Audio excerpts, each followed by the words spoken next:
हमारे मेहमान राजस्थान में राष्ट्रीय अध्यक्ष बनने के बाद में पहली बार पधारे हैं श्री वरुण चौधरी जी का मैं कांग्रेस की ओर से तमाम कांग्रेस के कार्यकर्ताओं की ओर से हार्दिक स्वागत करता हूं, अभिनंदन करता हूं।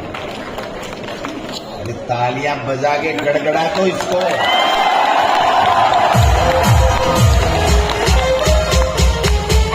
मैं मेरे छोटे भाई विनोद जाखड़ को भी बहुत बहुत बधाई और शुभकामनाएं देना चाहता हूं।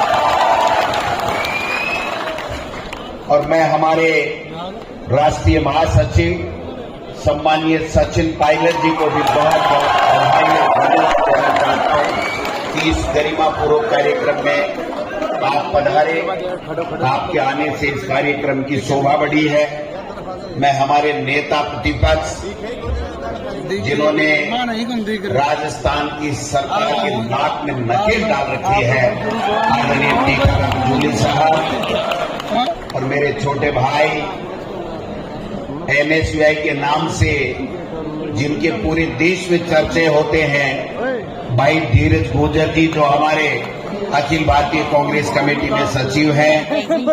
मैं भाई प्रदीप नरवाल साहब का भी जो एआईसीसी में हमारे सेक्रेटरी हैं, उनका भी हार्दिक स्वागत करता हूं, अभिनंदन करता हूं। साहिल शर्मा जी जो हमारे एनएसयूआई के प्रभारी हैं, और उसके बाद में तमाम हमारे जो एमएलए साहिबान बैठे हैं यहां मंच के ऊपर, अभिषेक अभिमन्यु पूनिया जी, मुकेश बाकर जी, हमारे विद्याधर चौधरी जी, आमिन साहब और रतन देवासी जी, गावड़िया साहब, तमाम सब लोगों को साथ लेते हुए मैं भाई अभिषेक चौधरी को भी जो निवर्तमान अध्यक्ष है उनको भी धन्यवाद देना चाहता हूं कि आपने इस पद पर रहते हुए अच्छा काम किया, और अब विनोद जाखड़ इस काम को और खूबसूरती के साथ में आगे बढ़ाएगा, ये मैं आशा और उम्मीद करता हूं।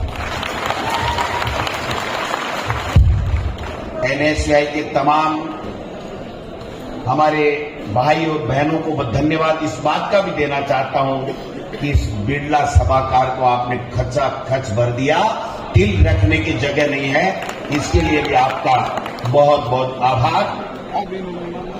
दोस्तों, मारवाड़ी मारवाड़ी बोले फिर कैसे आवाज है सुपर डुपर, फिर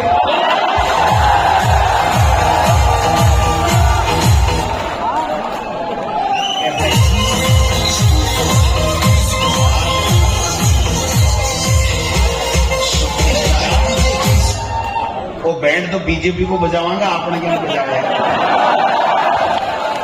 देखो, बहुत अच्छा कार्यक्रम है और विनोद जाखड़ बहुत अच्छा, सुशील, संस्कारी, सज्जन हमारा छोटा भाई है। और मैं तो इसलिए भी कि 2018 में जब ये यूनिवर्सिटी का अध्यक्ष बना था तो बनने के बाद में इसका पहला जयपुर के बाद में अगर कोई दौरा हुआ तो मेरे लक्ष्मणगढ़ में हुआ था, और मैं तब एमएलए था। इनका स्वागत करने के लिए मेरे लक्ष्मणगढ़ में इसके कार्यक्रम में गया था।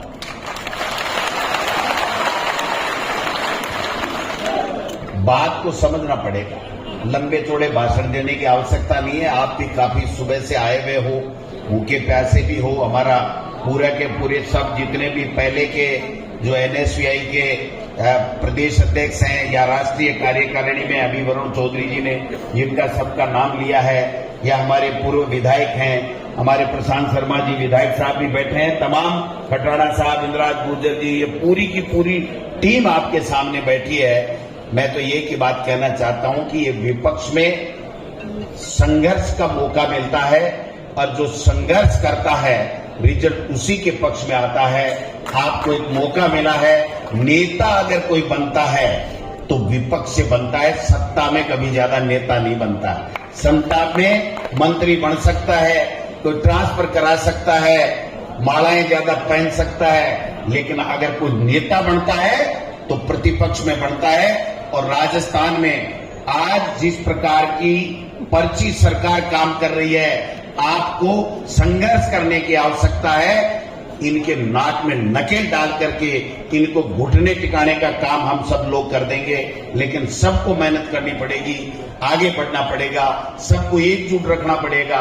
मैं आपको एक बात कहना चाहता हूं, ये जो छात्र शक्ति आपकी है ना, ये 36 कौम की छात्र शक्ति है और कांग्रेस का हमेशा से 36 कौम को सबको साथ लेकर के हम लोग चलते हैं। इसमें किसी तरीके का भटकाव नहीं आना चाहिए। अगर इसमें किसी तरीके का भटकाव नहीं आने दोगे तो भाई विनोद, मैं आपको कहना चाहता हूं, आने वाले समय में हम इस भारतीय जनता पार्टी का राजस्थान से सुपड़ा साफ करने का काम करेंगे। तमाशा लगा रखा है इन्होंने, पर्चियों से मुख्यमंत्री बना लिए, पर्चियों से मुख्यमंत्री बना लिए, पर्चियों से मंत्री बन गए और मंत्री इस्तीफा देके घर चले गए। राजस्थान की जनता ने जिनको सरकारें सौंपी थी, सरकार चलाने के लिए सत्ता सौंपी थी, वो इस्तीफा देकर के सत्ता पक्ष में प्रतिपक्ष की भूमिका निभा रहे। आपने देखा क्या तमाशा कर रहे? कोई कह रहा है छुट्टी ले ली विधानसभा से और कोई कह रहा दिल्ली की तलब कर लिया मेरे को। ये दिल्ली तलब का और छुट्टियां लेने का ये जो नौटंकी है ना, ये छोड़ो बीजेपी वालों। लोगों ने आपको यहां सरकार बना करके लोगों की सेवा करने का अवसर दिया है। काम बताइए, अपना विजन बताइए। महीने में 15 दिन तो मुख्यमंत्री को तलब कर लेते हैं दिल्ली वाले। आपने ये नहीं किया, आपने ये नहीं किया।